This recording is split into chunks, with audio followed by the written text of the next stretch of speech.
You guys need something to drink? Need water? Oh, I'm good, boss. Thank you. Coach, you good? You need something? I'm good, thank you. Sure.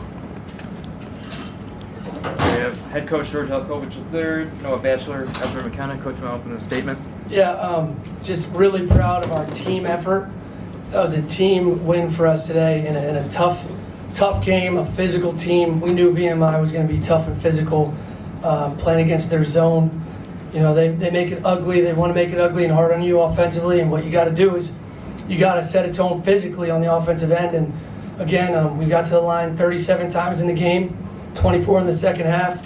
And I think that really opened up the game for us in the second half. And then we made foul shots when we needed to.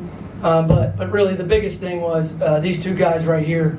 I can't say enough about them just bringing it the whole game. Batch going up and getting that big time 2 offensive rebounds in one possession in one possession game is really what set the tone for us to kind of propel us forward. And just so proud of his growth. He had a big time game. And then for my man Ezra to come down to Florida, to come in and play that second half like he did, plus 11, 10 boards, 9 defensive rebounds. He was the difference in that game in the second half for us as well, doing all the little things. And then, you know, that's the beauty of it, right? He wasn't trying to get shots. He wasn't hunting shots, just made the right plays, had 15 points, made all the physical tough plays we needed as well as he did. And that's the beauty of our team.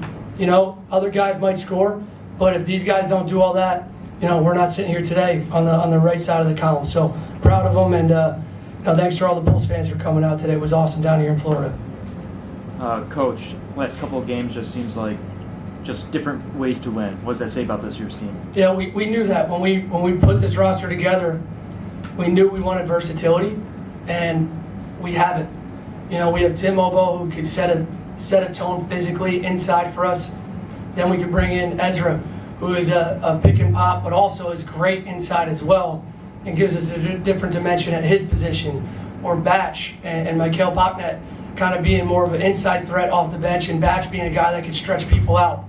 And then we got dynamic guards, right? So we always talk about it. It's going to be amazing what we can accomplish if nobody cares who gets the credit. And, you know, for Daniel Freitag to only shoot 4 shots but go to the line 16 times and make 14 of them, you know, that's because of these guys. And he knows that. These guys doing all the dirty work, him being strong with the ball when we need him to be, and making the right plays. So, again, the versatility in our team is a big strength of ours, and we're going to continue to just find different ways going into games to be able to try to execute what we need to against whatever we have to go up against. Both for Noah and Ezra, what was it like playing against that tough zone today? You know, we've seen flashes of it throughout the year, but to play a full 40 minutes against it, what was that like? It was definitely different. Like you said, we haven't really seen it very much this year. We overcame it, and you know, we made strong plays, like you were saying, and we stayed tough, stayed physical, and just trusted what he was telling us to do, and came out with the dub.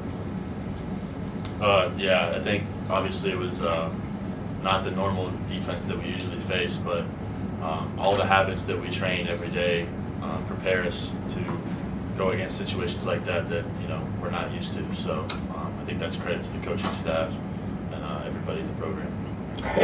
It's only good if your players actually listen, and these guys are awesome and really buy in to do what we do every day. So every really good coach has really good players. I'm very fortunate to have these guys to coach.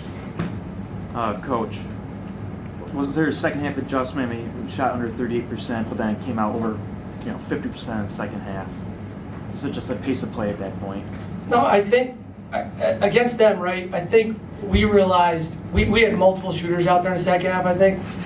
Ezra really finished for us. We got that lineup where we went smaller, where we're bringing Batch in, but also having 4 guards out there, and Batch can really play like a guard forward for us, right? And he's got guard skills at his size because of what he could do. So we kind of went with a lineup that could really spread them out, where we had 5 shooters out there, and DJ could shoot it, but DJ's really good with the ball and making plays. So I think that they struggled with that a little bit, and we had enough ball handlers out there to deal with any of their pressure, which allowed us to get to the foul line. Ezra, I feel like the last couple of games you found your consistency in your game. Today you had 10 boards, 8 points. What's gone into that? I think I'm just trying to do whatever I can do to help the team win. So, whatever coach tells me to do, that's what I'm gonna do. Whatever the game plan is, that's what I'm gonna do. Sometimes it might show up on the stat sheet, sometimes it might not. But if we win, then that's all that matters. So. Coach, how tough was it going against a very disciplined team in VMI? I mean, they only had 8 turnovers on the day. We got great respect for those guys. They go to school and then they go and do other things that, we talk about. We're trying to be extraordinary, right? And those guys are extraordinary in just how they go to college and live their lives outside of basketball. So you know that they're going to have, like we talk about, having an all-in grit mentality. Those guys have that in them because they're willing to do what they do every day. So great respect for them. We knew it was going to be a battle, a physical contest, that we were going to have to, bring our best physicality. And we did. I don't think we did it for a full 40 minutes, but we did it for sustained periods to where we were able to, like we said, get to the line 37 times and make the strong physical plays we needed to down the stretch to come out with the win. Noah, compared to last year, it feels like this year you're way more comfortable in your role. You're not being asked to do too much, and it feels like you're just capitalizing on those moments. Yeah, like you said, I definitely feel more comfortable. That comes with experience, playing time, and G trusting me to go out there and make the shots that I need to make, and especially my teammates trusting me to be able to make those shots. I feel like them trusting me and them, passing me the ball, I have that, ultimate confidence to make the shots. So it's all credit to them. I mean, without them, I wouldn't get my threes that I have or pretty much any of my buckets. So appreciate it. Coach, what goes into it, just game plan wise, when they're going to shoot a lot of threes? I mean, they were 8 for 34 in the day. You held them to 38% in the night. Yeah, they're going to get them off. I think at the end, right, we got a little lax, on Johnson, and I personally didn't want to end the game with us just saying, like, let's put the brakes on. I want our guys to keep playing hard, get reps of us doing what we do, and I thought at the end we could have executed a little bit better defensively on some of those threes at the end, which allowed him to kind of get those 3 or 4 threes towards the end of the game.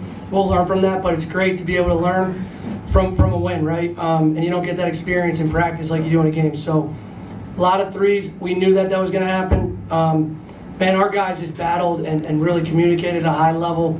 And the biggest difference, too, was I think we did not do enough. We did a great job in the second half on the defensive glass overall.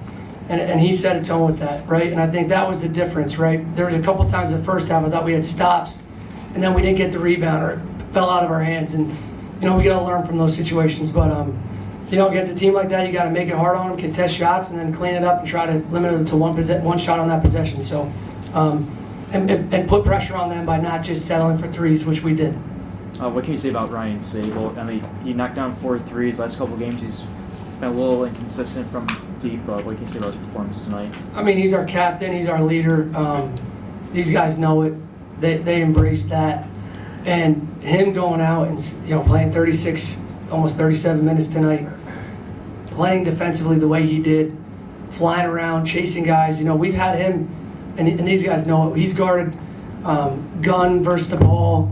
Last game, he guarded TJ Long the majority of that game and limited those guys. Now tonight, he was not on TJ Johnson. And looking at TJ's line, maybe I should have had Sable on him. And, maybe Sable doesn't have as many points, but we might play better in both halves. I don't know. But, no, I mean, Freetag did an incredible job on TJ Johnson in the second half. But he's just doing all the other things, defending whatever our team needs. And that's the beauty of it. And he knows that in the end, he had the confidence to step into those threes and knock them down and then not hold the ball and press and give it up to guys, which allowed us then to get fouled and not turn the ball over in tough situations. So he's everything we need in a leader and everything we want. And, he sets a tone that way every day with these guys. But, it takes all of us, and just so happy that these guys all do what they do every day for us. Awesome. Thank you. Thanks, guys. Go Bulls. Good job.